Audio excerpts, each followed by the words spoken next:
మొదటి వచనాన్ని మనం చదువుకున్నాం. కేంక్రేయలో ఉన్న సంఘ పరిచారకురాలకు ఫీబే అను మన సహోదరి చిన్న ప్రార్థన చేసుకుని మమ్మల్ని మిక్కిలిగా ప్రేమించిన మా ప్రియ పరలోకపు తండ్రి, నీకు వందనములు నాయన, స్తుతులు స్తోత్రాలు చెల్లిస్తున్నాం. ఈ శ్రేష్టమైన ఉపవాస కూడికలో కూడి వచ్చిన నీ బిడ్డలందరినీ కూడా మీరు జ్ఞాపకం చేసుకోండి. ఈ సమయం ముందు ప్రతి హృదయాన్ని మీరు తెరవండి ప్రభువా. నాతో మీతో మా అందరితో కూడా మీరు మాట్లాడండి. దినదినము కూడా నా ప్రభువా మేము ఏ రీతిగా వర్తిల్లాలనో మాకు తెలియచేయండి. మీరు మా సన్నిధిలో ఉండి బలహీనులను మమ్మల్ని బలపరిచి నీ స్వరాన్ని వినిపించి మీరు మాకు కావలసినటువంటి జ్ఞానమును దయచేసి మీరు మహిమ తెచ్చుకోమని యేసయ్య నామములు అడిగి వేడుకొనుచున్నాము తండ్రి. ఈ ప్రత్యేకమైనటువంటి ఉపవాస ప్రార్థనకు కూడి వచ్చిన మీ అందరికీ ప్రభునామముల వందనాలు.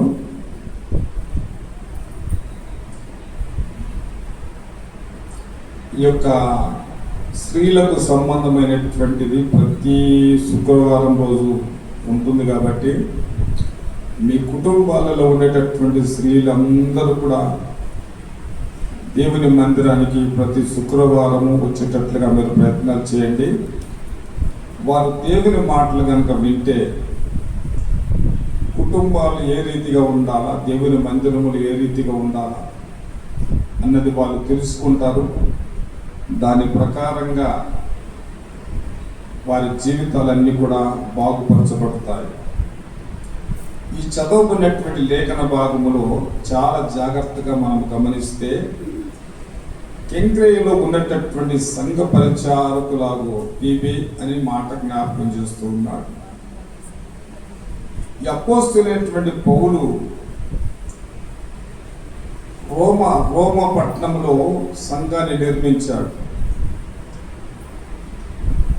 ఇక్కడ ఇది కేంక్రే అనబడినటువంటిది చాలా పెద్ద పట్టణం. ఆ పట్టణంలో నివసించేటటువంటి సహోదరి పీబే ఈ రోమ పట్టణానికి, ఈ కేంక్రే అనేటటువంటి పట్టణానికి చాలా దూరం అయినప్పటికీ కూడా ప్రయాసం అనుకోకుండా ప్రతిరోజు కూడా అక్కడ జరిగే ప్రతి కార్యక్రమంలో పాలు పొందుతూ ఎలా ఉన్నది సంఘములంటే పరిచారకురాలుగా ఉన్నది. దేవునికి స్తోత్రం చెప్పండి. ఎలా ఉన్నది ఈమె? పరిచారకురాలు. అపోస్తలుడైనటువంటి పౌలుతో కలిసి పరిచారము చేస్తున్నటువంటి ఒక స్త్రీగా మనకు కనబడుతూ ఉంది. అంతేకాదు, ఆ సంఘములో చాలా మంది పరిచారకులు ఉన్నారు. అకుల్లా ప్రిస్కిల్లా కూడా ఆ దైవజనుడికి పరిచారకులుగా ఉన్నారు. అంతేకాదు, అక్కడ మరియా అనేటటువంటి సహోదరి ఉంది, ఆమె కూడా పరిచారకులుగా ఉంది. స్టాక్ అనేటటువంటి సహోదరుడు కూడా ఉన్నాడు, ఆయన కూడా పరిచారకుడుగా ఉన్నాడు. పెర్సెస్ అనబడినటువంటి పేరు కలిగినటువంటి ఆమె కూడా ఆ సంఘములో పరిచారకురాలుగా ఉంది. ఇంతమంది పరిచారకులుగా ఆ సంఘములో ఉన్నప్పుడు ఈ దైవజనుడు ఈ అధ్యాయములో మొట్టమొదట ఈమె పేరు రాయుటలో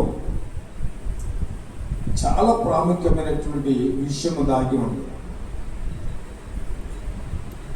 ఇక్కడ చాలా జాగ్రత్తగా గమనిద్దాం.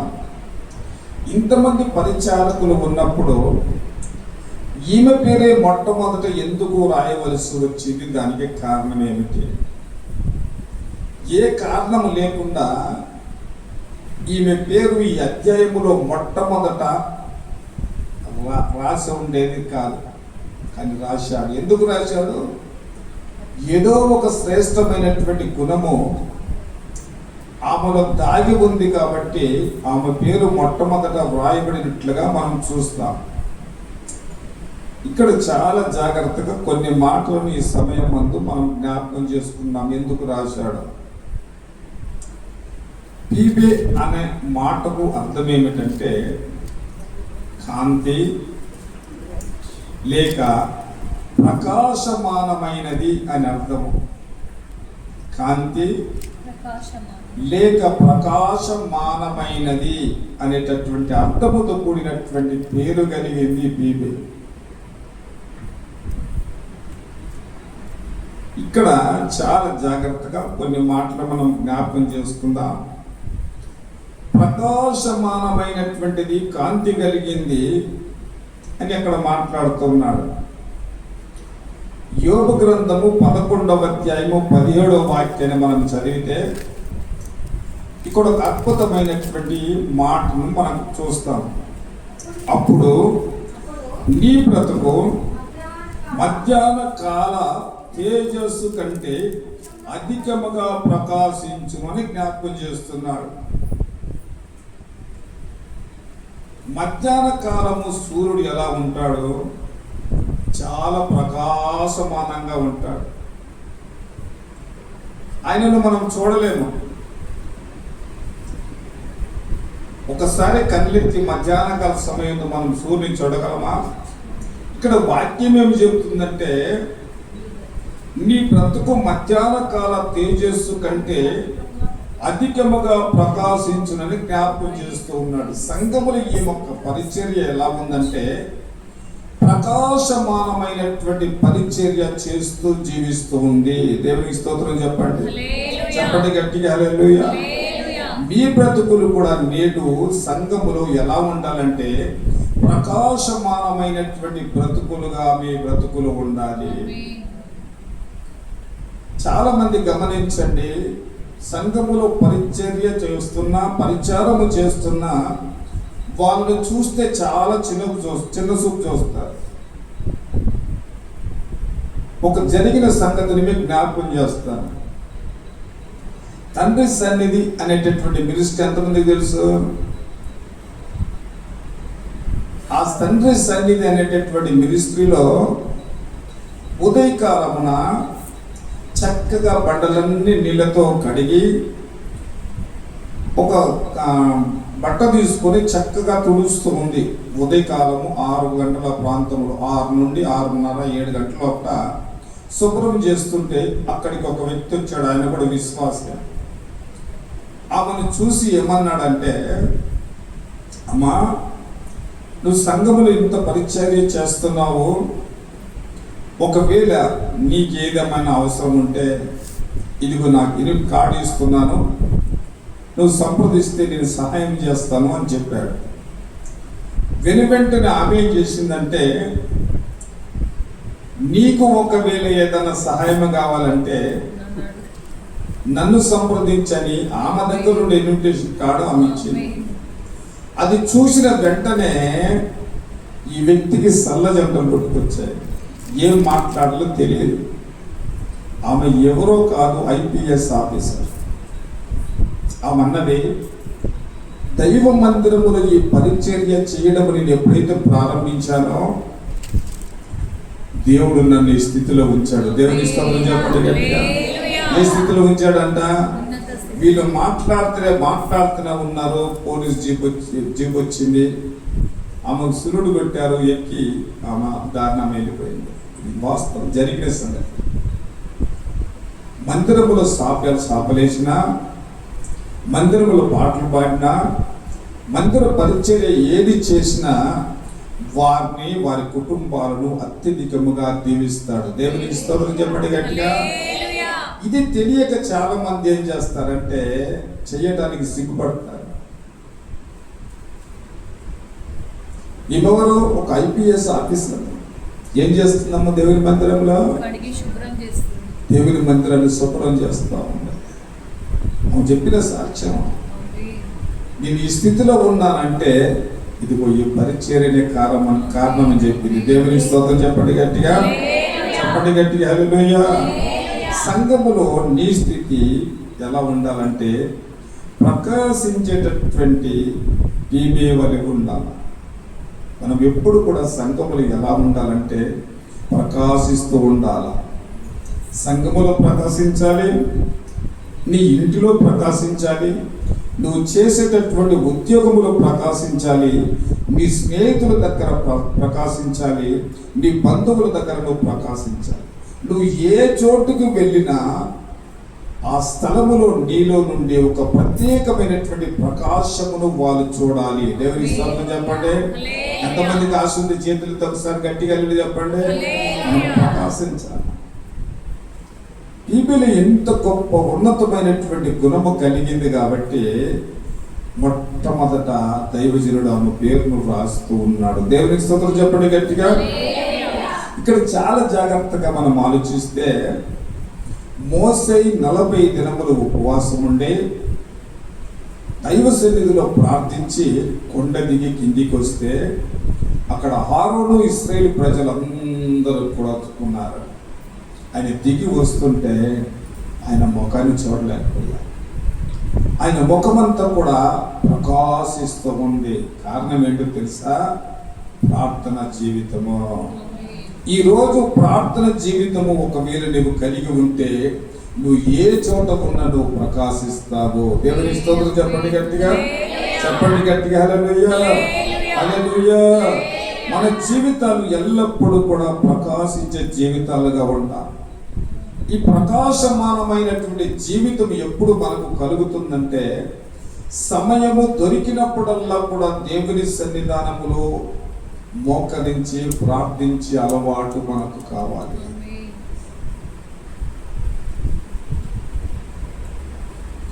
గొప్పగా చెప్పుకోవడం కాదు. ఉదయం 3 గంటలకు లేస్తే నేను నిద్రపోను, అప్పుడే వాక్యాలు సిద్ధపరచుకుంటాం, అప్పుడే పిల్లలను లేపుతా, అందరం కలిసి ప్రార్థన చేసుకుంటాం. ఆ తర్వాత వాక్యాన్ని సిద్ధపరచుకోవడం కాకుండా నిద్ర ఉండదు నాకు. నేను ఏ స్థితిలో ఉన్నా కరెక్ట్ ఆ టైంకి మెలకు వచ్చేస్తుంది. ప్రార్థన చాలా ఉన్నతమైనటువంటిది. నీ బ్రతుకులు మార్చగలిగింది, నీ స్థితిని మార్చగలిగింది, నీ శత్రువులను నిర్మూలపరిచేటటువంటిది ప్రార్థన. ఒక ప్రకాశమానమైనటువంటి నీ జీవితమునికి ఎప్పుడైతే నువ్వు కలిగి ఉంటావో నువ్వు అత్తతో మంచిగుంటావు, నీ మామతో నువ్వు మంచిగుంటావు, వాళ్ళ తల్లిదండ్రుల వల్ల నువ్వు ప్రేమిస్తావు. ఆ ప్రకాశమైనటువంటి వెలుగు కుటుంబంలో ప్రకాశించినప్పుడు కుటుంబంలో ఉండేటటువంటి ప్రతి ఒక్కరు కూడా రక్షణ మార్గంలోనికి నడిపిస్తారు. దేవునికి స్తోత్రం చెప్పండి గట్టిగా, చెప్పండి గట్టిగా. హల్లెలూయా. అన్ని విషయాలు నీ జీవితంలో ఒక నూతనమైనటువంటి మార్పు కలుగుతుంది. మొట్టమొదట మనము గమనిస్తే ఆమె ఎలా ఉన్నదంటే చెప్పండి, ప్రకాశమానమైనటువంటి జీవితము కలిగి ఉన్నది. దేవునికి స్తోత్రం చెప్పండి. మత్తయి సువార్త 17వ అధ్యాయము 2వ వాక్యాన్ని మనం గమనిస్తాం. మత్తయి సువార్త 17వ అధ్యాయము 2వ వాక్యము. ఆయన ముఖము సూర్యుని వలె ప్రకాశించెను, ఆయన వస్త్రములు వెలుగు వలె తెల్లవాయను. దేవునికి స్తోత్రం చెప్పండి గట్టిగా. యోహాను, పేతురు, యాకోబు వీరందరూ కలిసి రూపాంతర అనుభవంలోనికి వెళ్ళారు. దేవునికి స్తోత్రం చెప్పండి గట్టిగా. ఆ ప్రాంతంలో అక్కడ ఏలియా, మోసే కూడా ఉన్నారు. వారు ఎందుకు ఆ వెలుగును చూసి వారు పడిపోలేదంటే ఆ ప్రకాశమైనటువంటి వెలుగును వారు చూశారు, అనుభవించారు. కాబట్టి ఈ శిశువులు పడిపోయారు ఆ వెలుగును చూడలేక. ఎలా వెలుగుతున్నారంట వాళ్ళు? సూర్యుని వలె ప్రకాశించిన ఆయన వస్త్రములు ఎలా ఉన్నాయంట? వెలుగు వలె తెల్లవాయను. సంఘానికి ఎవరు అవసరం చెప్పండి? ఇప్పుడు సంఘానికి ఎవరు అవసరము? సంఘానికి ఎవరు అవసరం అంటే ప్రార్థించేవారు అవసరం. గంటల తరబడి దైవ సన్నిధిలో ఏదో ఒక కార్యము జరగాల, ఏదో దైవ సమక్షంలో నేను ఆయన మేలు పొందుకోవాలా, అని భారము కలిగి కన్నీటితో ఆయన పాదములు పట్టుకొని ప్రార్థించేటటువంటి జీవితము కావాలి. అలాంటి వారు సంఘానికి కావాలి. దేవునికి స్తోత్రం చెప్పండి. అప్పుడు ఏమవుతుంది? సంఘము అభివృద్ధి చెందుతుంది. అభివృద్ధి చెందుతుంది. సంఘము దీవించబడుతుంది. సంఘములో అనేకమైనటువంటి ఆశ్చర్యమైనటువంటి కార్యాలు జరుగుతాయి. ఎప్పుడు? సంఘములో ప్రార్థించేవారు ఉన్నప్పుడు. దేవునికి స్తోత్రం చెప్పండి. ఒక ప్రకాశమానమైనటువంటి వెలుగు సంఘములో ఉండాలంటే ఏం కావాలి? మన జీవితాలలో మనకు ప్రార్థన కావాలి.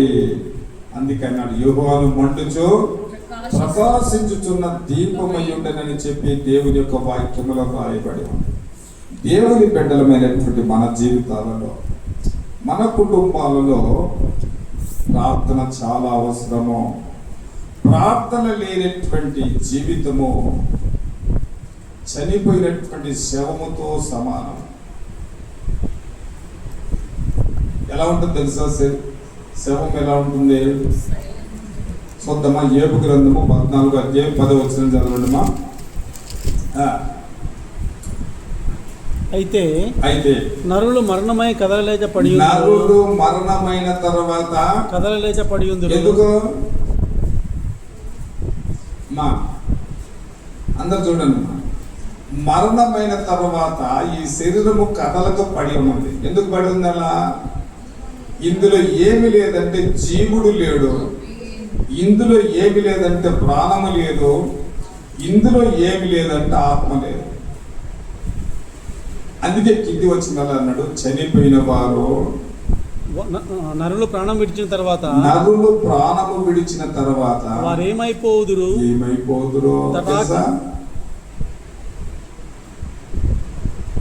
లోకములో మన పితరులు ఎంతో మంది వెళ్ళిపోయారు మనకంటే ముందు. వాళ్ళంతా ఏమైపోయారు? ఒకసారి మనల్ని మనం జ్ఞాపకం చేసుకోవాలి. ప్రార్థన జీవితము మనకు లేకపోతే మనము శవముతో సమానము. కుటుంబము ప్రకాశించాలి, సంఘము ప్రకాశించాలి, మన వ్యక్తిగత జీవితము ప్రకాశించాలంటే గంటల తరబడి దైవ సన్నిధిలో మనము కన్నీటితో ప్రార్థన చేయాలి. దేవుని స్తోత్రం చెప్పండి. చెప్పండి గట్టిగా హల్లెలూయా. దానియేలు గ్రంథము 12వ అధ్యాయము 13వ వాక్యాన్ని చదువుదాం. ఎవరు ప్రకాశిస్తారని చెప్తున్నాడు చూడండి. మీరు అంతము వరకు నిలకడగా ఉండిన ఎడల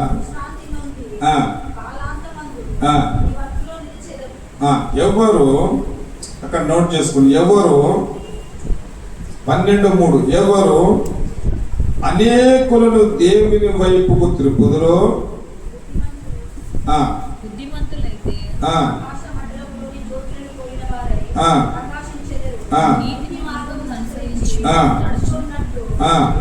ఆ మాట అండర్లైన్ చేసుకోండి. ఎవరు అనేకులను దేవుని వైపుకు త్రిప్పుదురో వారు నక్షత్రం వలె నిరంతరము ప్రకాశించుదురు. దేవుని స్తోత్రం చెప్పండి.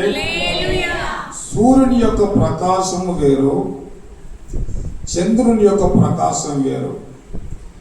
సూర్యుడు ఉదయము ఉదయిస్తాడు, సాయంత్రానికి అస్తమిస్తాడు. చంద్రుడు ఎప్పుడు ఉదయిస్తాడు? సూర్యుడు అస్తమించిన తర్వాత చంద్రుడు ఉదయిస్తాడు. ఆ రాత్రి ఆయన ఏమొస్తాడు? మళ్ళా తెల్లవారులపట ఆయన అస్తమిస్తాడు. కానీ నక్షత్రాలలో ఉండవో. రాత్రి పగలు 24 గంటలు కూడా నక్షత్రం ఎలా ఉంటుందంటే ప్రకాశిస్తూ ఉంటుంది. దేవుని స్తోత్రం చెప్పండి. అందుకే ఏమంటున్నాడంటే నిరంతరము ప్రకాశించెదరు నక్షత్రము వలె. నిరంతరము పగలు రాత్రి తేడా లేకుండా ప్రకాశిస్తారు. ఎవరు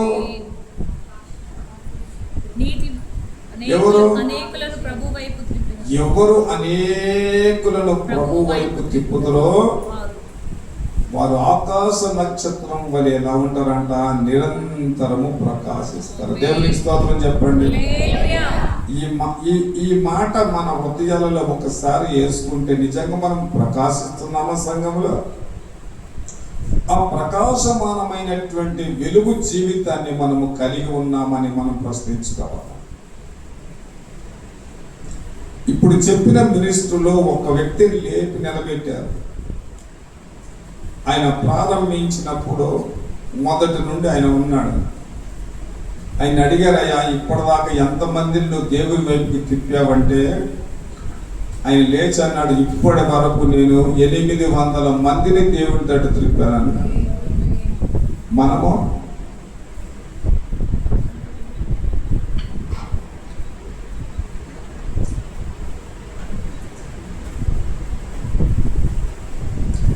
ఎప్పుడు ప్రకాశిస్తాం? మరి మీరు చెప్పండి, ఎప్పుడు ప్రకాశిస్తాం సంఘంలో?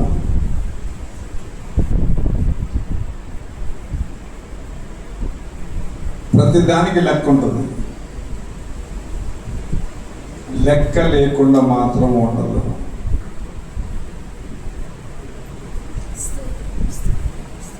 ఆకాశ నక్షత్రం వలె నిరంతరం నువ్వు ప్రకాశించాలి. ఎవరు ప్రకాశిస్తారు? మరి బుద్ధిమంతులే ఎవరైతే అనేకులు దేవుని వైపు తిప్పుతారో అనేకులను వారు ప్రకాశిస్తారని చెప్పి ఆయన జ్ఞాపకం చేస్తున్నారు. ఆ గుణలక్షణము ఎవరిలో ఉండదంటే పీపేలో ఉంది. అనేక మందిని ప్రభు వైపు తిప్పింది. ఒక సమరయ స్త్రీ అనేకులను దేవుని వైపుకు తీసుకుని వచ్చింది. ప్రభువైన యేసుక్రీస్తు మరణించి తిరిగి లేచిన తర్వాత మొట్టమొదటి ఎవరికి దర్శనమిచ్చాడు? ఎవరికి దర్శనమిచ్చాడు? మగ్దలేన మరి. మన తల్లి అయిన మరియకు దర్శనం ఇవ్వచ్చు కదా, దర్శనం ఇలా. ఆ మాట వినిన వెంటనే ఏం చేసిందంటే, నా తండ్రి లేచాడు అని లోకమంతా కూడా ఆమె సువార్త ప్రకటించింది. దేవునికి స్తోత్రం చెప్పండి గట్టిగా. గుంటూరులో ఒక దైవ సేవకుడు ఉన్నాడు. మీకు కావాలంటే యూట్యూబ్లో కూడా చూడండి. ఆ మినిస్టర్ పేరు మర్చిపోయిన పాస్టర్ దీవెనయ్య. ఆయన దగ్గర 10% మగవాళ్ళు ఉంటే 90% ఆడవాళ్ళే ఉన్నారు. అంత యవ్వన బిడ్డలు. పరిచర్యలో రాత్రులు 10,000, 20,000 పోస్టర్లు అంటిస్తారు రాత్రులు ఆడబిడ్డలు. సంఘం ఎలా విస్తరించిందంటే అంత గొప్పగా విస్తరించింది. పరిచారకులు వాళ్ళంతా అనేకులను దేవుని వైపు త్రిప్పగలిగినటువంటి మనసు కలిగినటువంటి వారు. మన మనసులు ఎలా ఉన్నాయో మన దేవాది దేవుడు మనల్ని చూస్తూ ఉన్నాడు. దేవునికి స్తోత్రం చెప్పండి. ఎంత చక్కని మాట చెప్పాడు ఆయన. బుద్ధిమంతులైతే మనము నక్షత్రము అన్నాడు. ఎందుకన్నాడు? సూర్యునికి చంద్రునికి చెప్పాను కదా, చాలా తేడా ఉంది. ఈ నక్షత్రం నిరంతరం కూడా ప్రకాశిస్తుందని మనం చూస్తున్నాము. కాబట్టి ప్రజల అపరాధము మన మీద ఉండకుండానట్లు, ప్రజల అపరాధము ఒకవేళ మనము నివసిస్తున్నటువంటి గ్రామములో రక్షింపబడక మన పక్కింటోలో కానీ చనిపోయాడు అనుకున్నాం. రక్షణ పొందిన నీటి పక్కకే రక్షణ పొందనటువంటి ఒక వ్యక్తి చనిపోయాడు. రేపు తప్పనిసరిగా నేను లెక్క అడుగుతాడు. ఇక్కడ ఏమంటున్నాడు అంటే, అందుకే ఏమంటున్నాడు? ప్రజల రక్త అపరాధము మన మీద పడకుండానట్లు మనం ఏం చేయాలంట? అగ్నిలో నుండి కొందరిని లాగినట్లు మనం ఏం చేయాలా? లాగాల. ప్రతి స్త్రీకి సంఘములో ఈ ఆశ కలగాల. ఏదో ఒక రకంగా నా బంధువుల నుండి, ఏదో ఒక రకంగా నా స్నేహితుల నుండి, ఏదో ఒక రకంగా గ్రామముల నుండి కొంతమందినైనా దేవుని మందిరికి నడిపించాలి.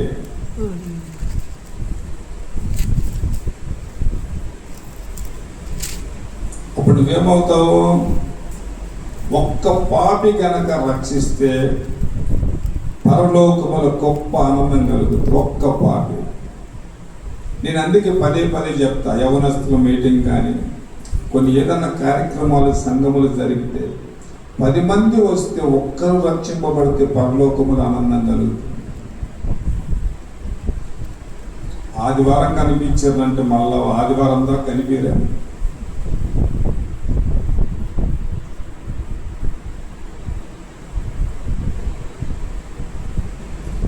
కాబట్టి మొట్టమొదటి గుణం ఏం గుణం అది? ప్రకాశమానమైనటువంటి గుణము. దేవునికి స్తోత్రం చెప్పండి. ఇక్కడ రెండో గుణాన్ని మనం జ్ఞాపకం చేసుకుంటే రోమా 16:1 సంఘ పరిచారకురాలు. ఈమె ఎవరంటమ్మా? సంఘ పరిచారకురాలు. సంఘములో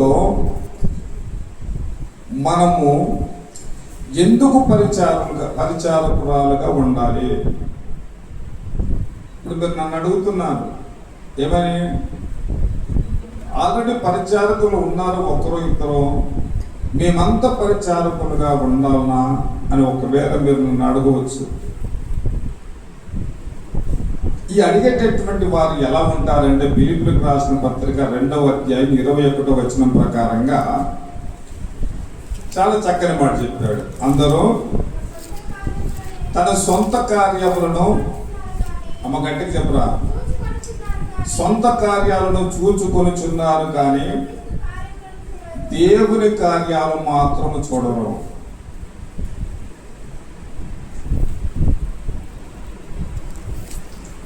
వీళ్ళు ఏమంటారు? సంఘములో మేమెందుకు పరిచారకులుగా ఉండాలి?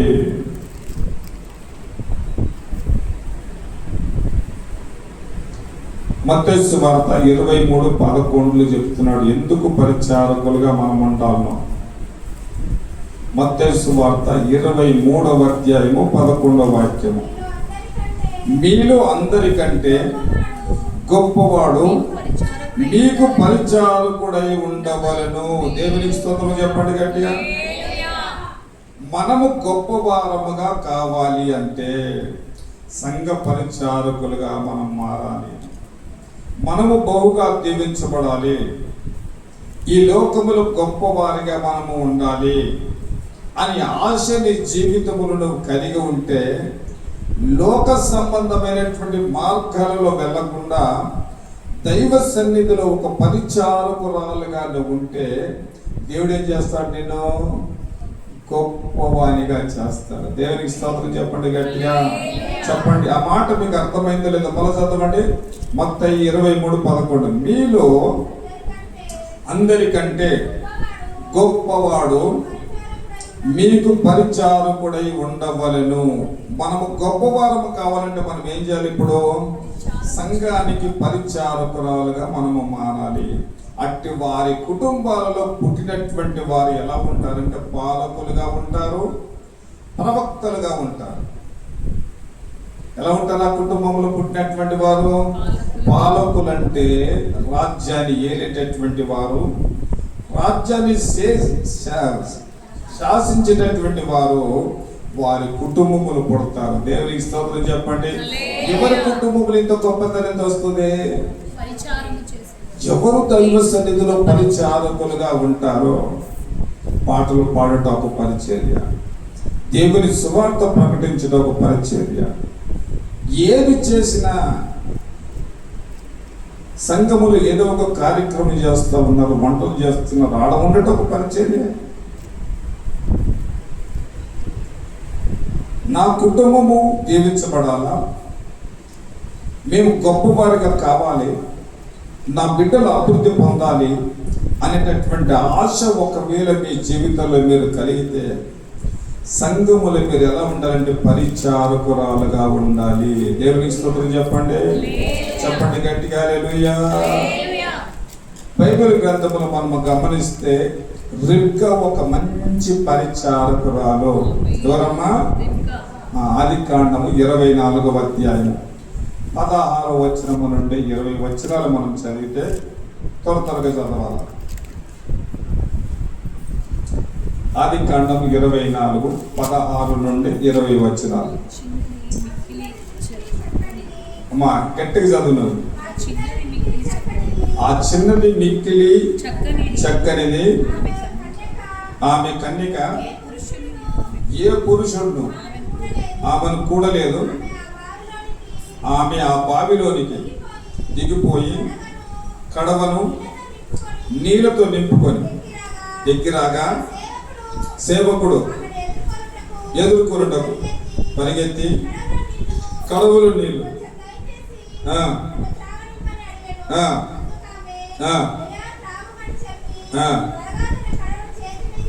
చాలు. మిగిలిన వచనాలు మరి చెప్తాను, మీరు రాసుకుంటూ ఇంటికి వెళ్ళి చదువుకోండి. రెబెక్క మొట్టమొదట ఏం చేసిందంటే ఎలియాజరు యొక్క దాహాన్ని తీర్చింది. ఆ తర్వాత ఆయనతో పాటు వెళ్ళినటువంటి 10 ఒంటెలకు నీళ్లు చేరిపోసింది. ఒక్కొక్క ఒంటె నీళ్ళు అవుతే ఒక 10 లీటర్లు పెట్టుకోలేక, ఇప్పుడు 10 ఒంటెలకు 100 లీటర్లు. ఇప్పుడు 100 లీటర్ల నీళ్లు ఎవరు చేరారు? ఇప్పుడు ఎవరికి పరిచయం చేసింది? ఆమె పరిచారకురాలు.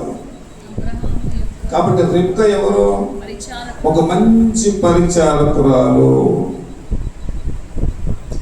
ఇస్సాకు కూడా ఎలాంటి వాడంటే తన తండ్రికి మంచి పరిచారకుడు. ఆదికాండము 22:6 చదువుదాం. ఎలాంటి వాడు? అమ్మా, దహన బలికి కట్టెలు తీసుకొని తన కుమారుడైన ఇస్సాకు మీద పెట్టిన. దేవునికి స్తోత్రం చెప్పండి గట్టిగా. ఇప్పుడు ఇస్సాకు ఏం చేస్తున్నాడు? ఎవరికి? ఇప్పుడు ఎవరికి పరిచారకుడుగా ఉన్నాడు?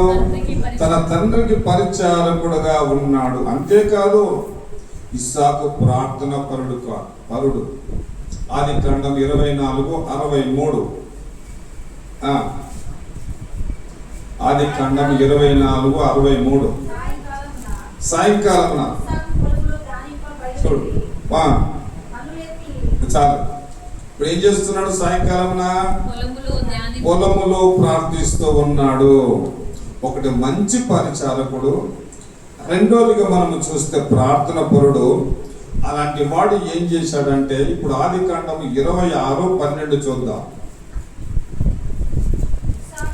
ఇస్సాకు ఆ దేశమందున్నవాడై విత్తనం వేసి ఆ సంవత్సరము 100 ఫలము పొందెను. దేవునికి స్తోత్రం చెప్పండి.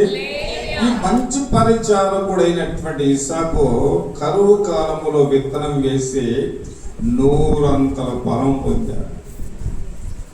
ఇప్పుడు పరిచారకులుగా ఉన్నటువంటి వారి జీవితాలు ఎంత ఉన్నతమైనటువంటి స్థితిలో దీవించబడుతున్నాయో ఒకసారి ఆలోచించాయి. కాబట్టి ఇవి ఎలా ఉన్నదంటే ప్రకాశమానమైనటువంటి స్థితిలో పరిచర్య చేసింది, పరిచారకురాలుగా ఉన్నదే. 2 దినవృత్తాంతాల గ్రంథము 29:11 చూద్దాం.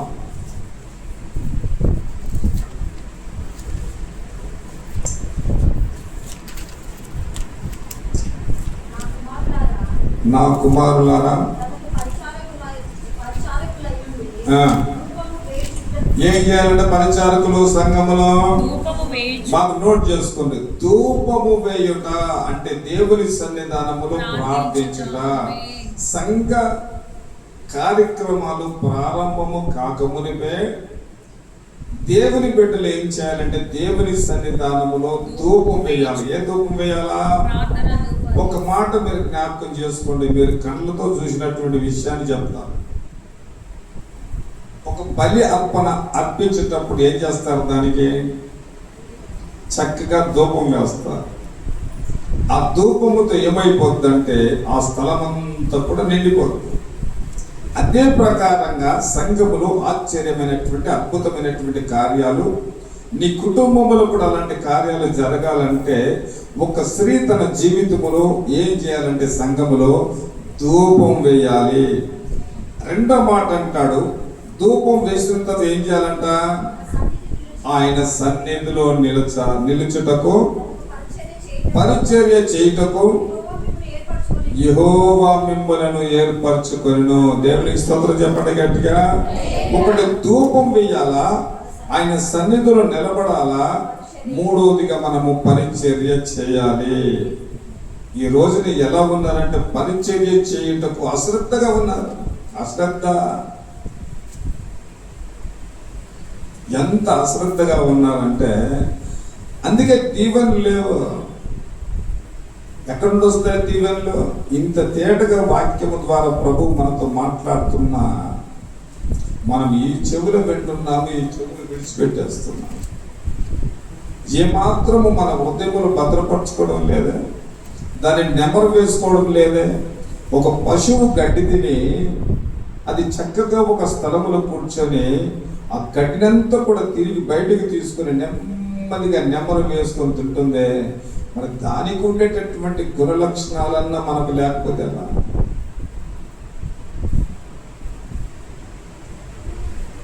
ఈ పరిచర్య చేయడానికి మనం ఎలా ఉన్నామంటే అశ్రద్ధ చేయకము అంటాడు. నీవు నాతోనే ఉన్నావయ్యా. పడమా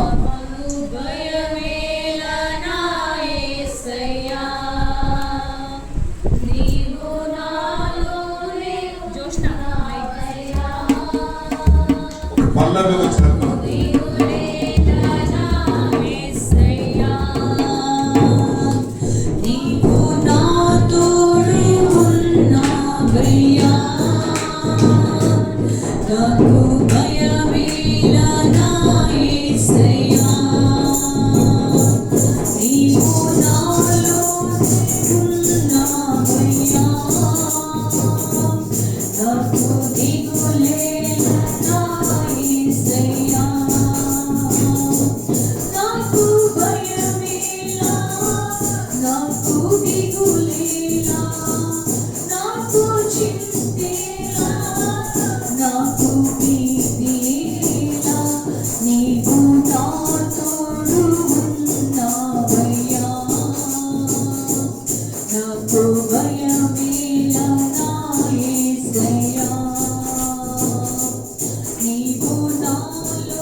ఒకసారి గమనిస్తే మనం ఎంత చక్కగా పాడతాము, ఎంత చక్కగా ప్రభుని ఆరాధిస్తాము.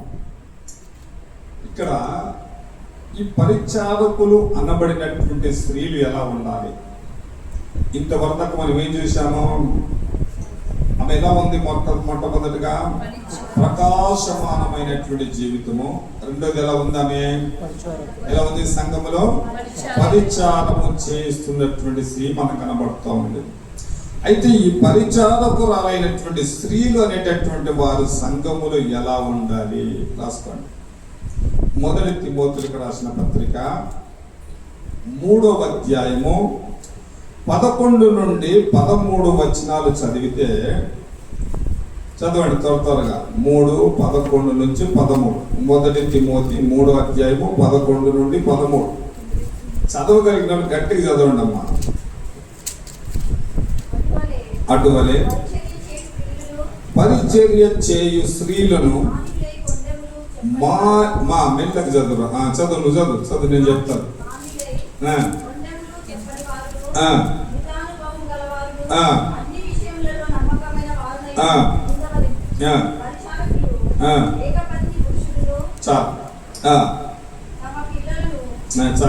చాలమ్మా.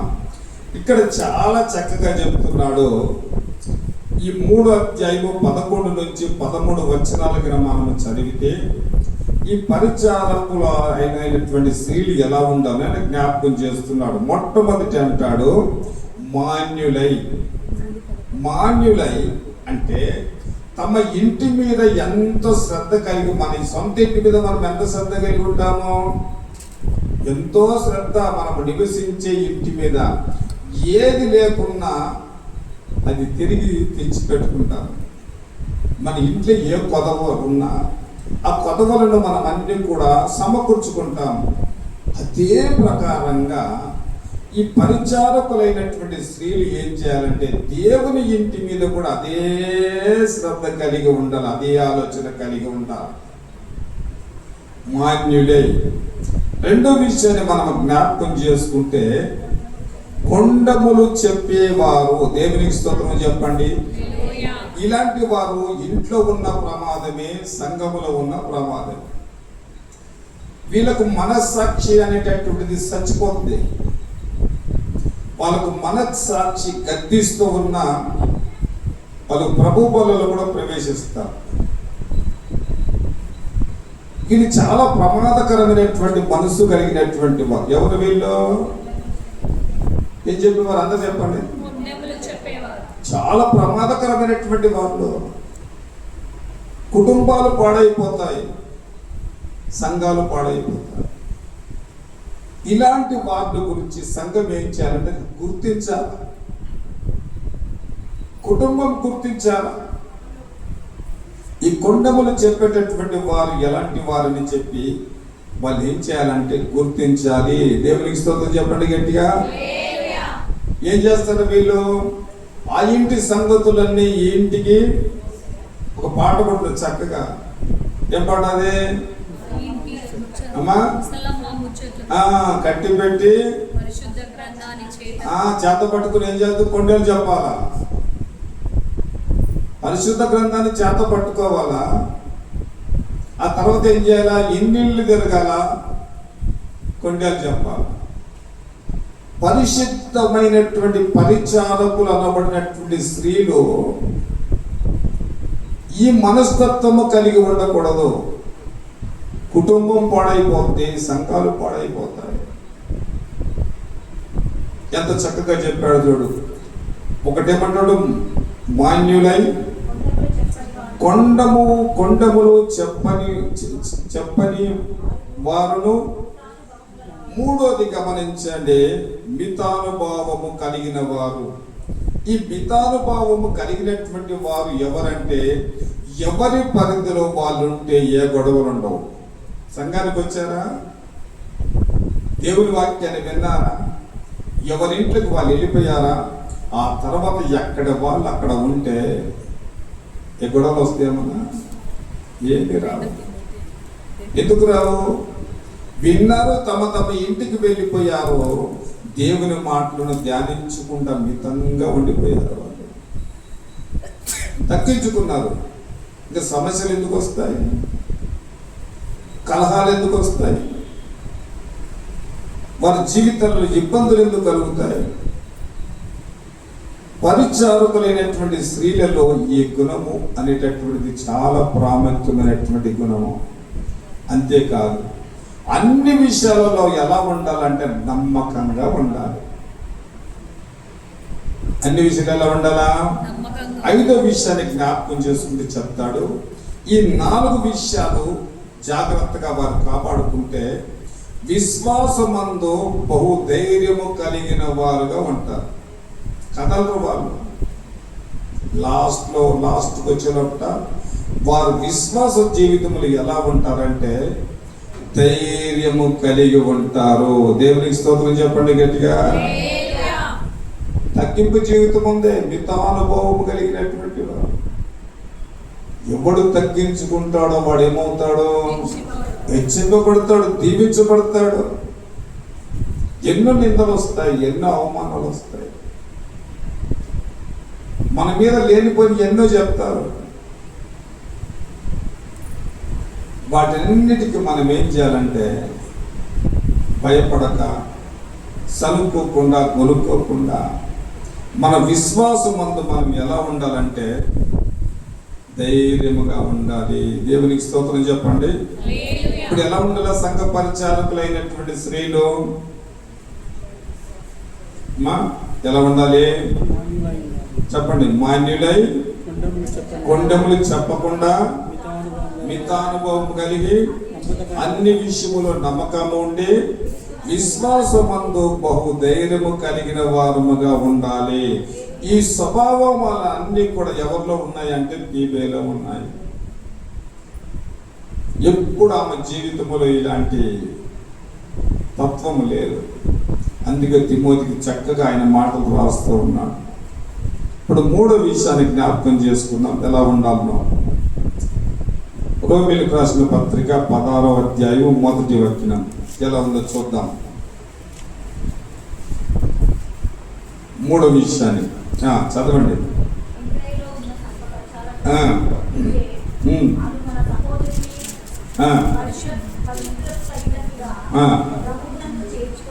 చాలు. పరిశుద్ధులకు తగినట్లుగా జీవించిన స్త్రీ. ఎంత ఆశ్చర్యకరమైనటువంటి గుణం ఉందో ఏమో. పరిశుద్ధులు ఎలా ఉంటారో వారికి తగినట్లుగా ఆమె జీవితం ఉన్నది. సంఘం అంటే ఏందనుకుంటున్నారు మీరు? సంఘం అంటే పరిశుద్ధుల గుంపు లేక కుటుంబము. యేసు రక్తములలో కడగబడినావా? నీ పాపాలు ఒప్పుకున్నావా? మారు మనసు పొందావా? పరిశుద్ధాత్మను పొందుకున్నావా? నువ్వు ఎవరివి? పరిశుద్ధుడివి. ఆ పరిశుద్ధులు కూడుకునేటటువంటి సంఘము. సంఘం అంటే ఏందనుకుంటున్నారు మీరు? పరిశుద్ధుల యొక్క గుంపు లేక కుటుంబము. దేవునికి స్తోత్రం చెప్పండి. అప్పుడు ఎలా ఉండాలి ఈ పరిశుద్ధుల యొక్క గుంపు? కొలస్సీలకు రాసిన పత్రిక 3వ అధ్యాయము 12వ వాక్యం ప్రకారంగా ఇక్కడ చాలా 4-5 విషయాలు చెప్పాడు ఎలా ఉండాలన్నా. జాలి గల మనసు, జాలి గల మనసు, దయాలత్వము, వినయము, సాత్వికము, దీర్ఘశాంతము ధరించుకొనుడే. ఇక్కడ చాలా చక్కని మాట చెప్పాడు. పరిశుద్ధులకు తగినట్లుగా ఏమి కలిగి ఉందంటే జాలి కలిగిన మనసు ఉంది. రెండోది ఏముందంటే దయాలత్వం ఉంది, అంటే మంచి గుణము, వినయము కలిగింది.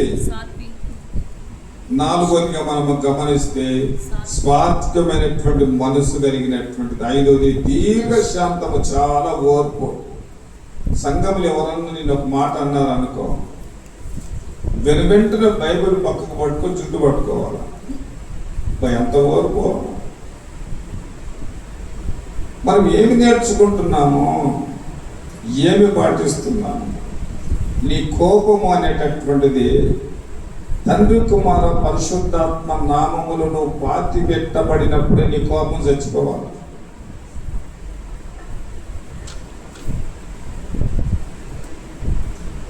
మేముండే బస్తీలో రక్షణ పొందినప్పుడు ఏ మొగుడు తిరిగేవాడు కాదు. నేను చెప్పే మాటలు దేవుడు వింటున్నాడు మన మధ్యలో. ఒక్క పురుషుడు కూడా ఇంటి వైపు తలెత్తి చూసేవాడు కాదు. చూశాడా అయిపోయిందని పని. అంత భయంకరమైనటువంటి నా జీవితం. ఓర్పు లేదు, చెప్పేవారు లేరు, నన్ను నడిపించేవారు లేరు. కాబట్టి అలా ఉంది నా జీవితం. యేసయ్యలోనికి వచ్చినాక ఎన్ని మాటలు, ఎంతమంది ఏమన్నా మౌనంగా. ఏమైంది? కోపము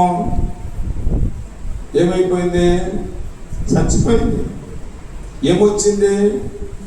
ఓర్పు వచ్చింది. దేవునికి స్తోత్రం చెప్పండి. పరిశుద్ధులకు తగినట్లుగా ఈ 5 రకములైనటువంటి సద్గుణాలు టీవీలో మనం కనుగొంటాం. కాబట్టి ఆమె ఎలా ఉన్నదంటే, మూడోదిగా పరిశుద్ధులకు తగినట్లుగా ఆమె జీవిస్తూ వచ్చింది. 4వ విషయాన్ని జ్ఞాపకం చేసుకొని ప్రార్థన చేసుకుందాం. రోమిలకు రాసిన పత్రిక 16వ అధ్యాయము 2వ వాక్యాన్ని మనం చదువుదాం. ఆమెకు మీ వలన చాలు. ఈమె సంఘములు ఎలా ఉన్నదంటే, ఈ 3 రకాలైనటువంటి గుణముల కంటే కూడా సంఘానికి సహాయము చేసి గుణం కలిగింది. సహాయకురాలు. ఎల్లప్పుడూ కూడా సంఘానికి ఏం చేసేది? ఒక విషయాన్ని మీకు చెప్తాను. మీకు తెలియదని కాదు, మీకు తెలుసు. అయినప్పటికీ కూడా ఒక మాట చెప్తాను. ఇప్పుడు నువ్వు సంఘానికి నువ్వు సహాయం చేశావు. ఇప్పుడు దాన్ని మనము 10 మందికి చెప్పుకోవచ్చా? అమ్మా అందరు నా వైపు చూడండి అమ్మా. ప్రభు ఏమన్నాడంటే, నువ్వు కుడి చేతితో చేసింది, ఈ కుడి చేయికి ఎడమ చేయికి ఎంత తేడా ఉంది, ఎంత దూరం ఉంది? ఇప్పుడు మనం ఏం చేస్తామంటే, తప్పుగా అనుకోవద్దు, తెలియక చేశారో తెలిసి చేస్తున్నారో నాకు తెలియదు. ఇప్పుడు మనం ఏదన్నా ప్రభువుకు మనం ఇచ్చామంటే, మన పేర్లు మనం రాయిస్తున్నాం. మన పేర్లు పలకాల, దేవుళ్ళు ఎట్లా వస్తాయి మనకు? రహస్యమందు నీ చూచే ఒక సంగతిని మీకు జ్ఞాపకం చేస్తాను. ఒక సంఘంలో ఇలాగ కూడికి జరుగుతూ ఉంది, ప్రార్థన జరుగుతూ ఉంది. జరుగుతూ ఉన్నప్పుడు యేసు ప్రభు ఎక్కడున్నాడంటే కానుక పెట్టె దగ్గర కూర్చొని ఉన్నాడు. అందరూ కూడా కానుకలు వేశారు, ధారాళంగా వేశారు. ప్రభువు మౌనంగా చూస్తూ ఉన్నాడు. అంత అయిపోయిన తర్వాత ఆయన అన్నాడు, మీరు ఎవరు ఎంత వేశారు అని అడిగారు. అయ్యా మేము బాగా వేసాము. అప్పుడు ఏమన్నాడంటే, మీకు కలిగిన దాంట్లో కొంత దాచుకొని కొంత వేశారు. అదుగా ఆ విధవరాలు ఉంది కదా, ఆమె తనకు కలిగిన సమస్తమును నాకు ఏం చేసింది? ఆమె దగ్గర ఉండేది 2 దేనాలు. అది తప్ప ఆమె దగ్గర ఏమీ లేవు. మీ అందరికంటే ఆమె గొప్పదన్నది. మనము వేసే ప్రతి కానుక, మనం ఇచ్చే ప్రతి ఒక్క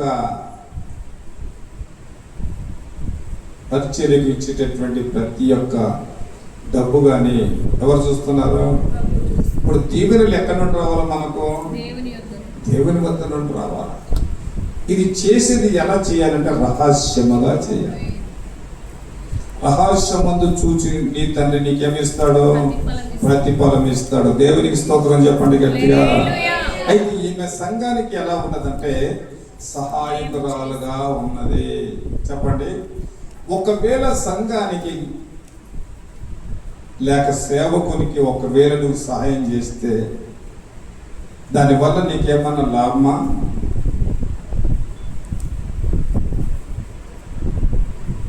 అంటే లాభం ఉంది. చూద్దాం. ఫిలిప్పీయులకు రాసిన పత్రిక 4వ అధ్యాయము 3వ వాక్యం చదువుదాం.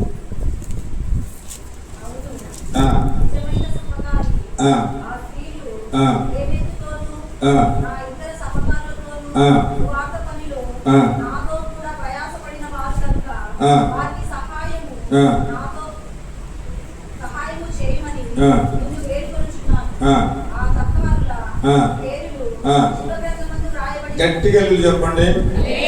ఎంత గట్టిగా చెప్తే అంత గట్టిగా చెప్పండి.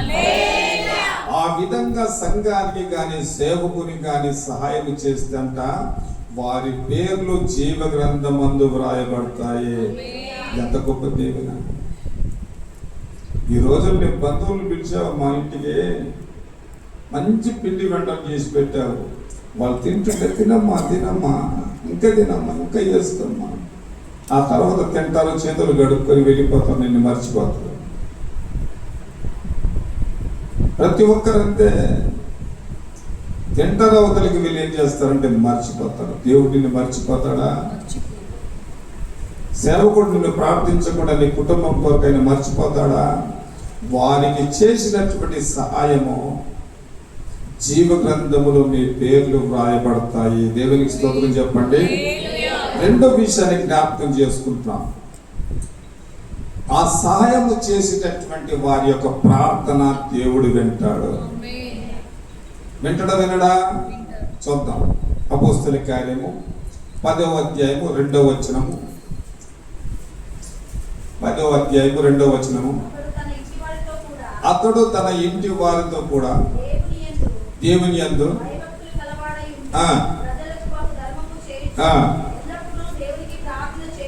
చాలు. ఇక్కడ ఈ 2వ వచనాన్ని మనం గమనిస్తే ఆయన సహాయము చేస్తూ ఏం చేస్తున్నాడంట? ప్రార్థన చేయుచున్నాడు అని చెప్పి మనం చూస్తున్నాం. ఇప్పుడు 4వ వచనం చదవండి, ఏమన్నాడు?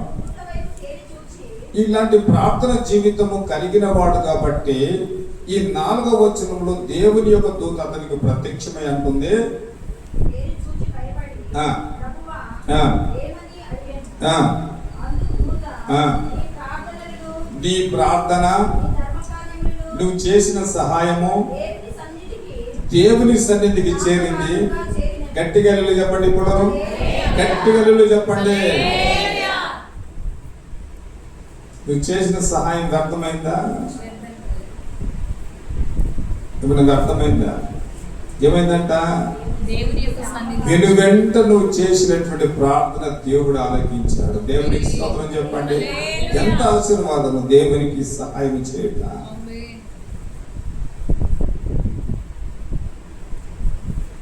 ఈ గుణం ఎవరిలో ఉంది?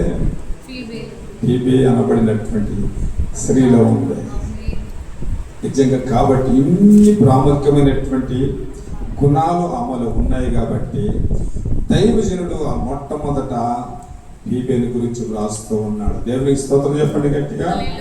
ఏమన్నాడు? కెంక్రేలో ఉన్న సంఘ పరిచారకులకు ఫీబే అని చెప్పి వ్రాయబడి ఉంది. ఇప్పుడు చెప్పండి, ఫీబే అంటే అర్థం ఏంటి? కాంతి ప్రకాశమానమైంది. సంఘములో ఎలా ఉంది? శ్రీమే ప్రకాశమానమైనదిగా ఉన్నది. రెండోదిగా ఈ ఫీబే ఎలా ఉంది? సంఘములో పరిచారకురాలుగా ఉన్నది. మూడో విషయాన్ని జ్ఞాపకం చేసుకుందాం. సంఘములో ఎలా ఉంది? పరిశుద్ధులకు తగినట్లుగా జీవించింది. చెప్పండి, పరిశుద్ధులకు తగినట్లుగా. నాలుగోది ఎలా ఉన్నదంటే సంఘానికి సహాయకురాలుగా ఉన్నది. కాబట్టి దేవుని బిడ్డలమైనటువంటి మనము సంఘానికి వచ్చే ప్రతి స్త్రీ ఇలాంటి సద్గుణాలు మనము కలిగి ఉన్నప్పుడు దేవుడు ఆశ్చర్యకరంగా, అద్భుతకరంగా మనల్ని, మన కుటుంబాలను దీవిస్తాడు. ఇట్టి కృప దేవుడు మనకు అనుగ్రహించును గాక.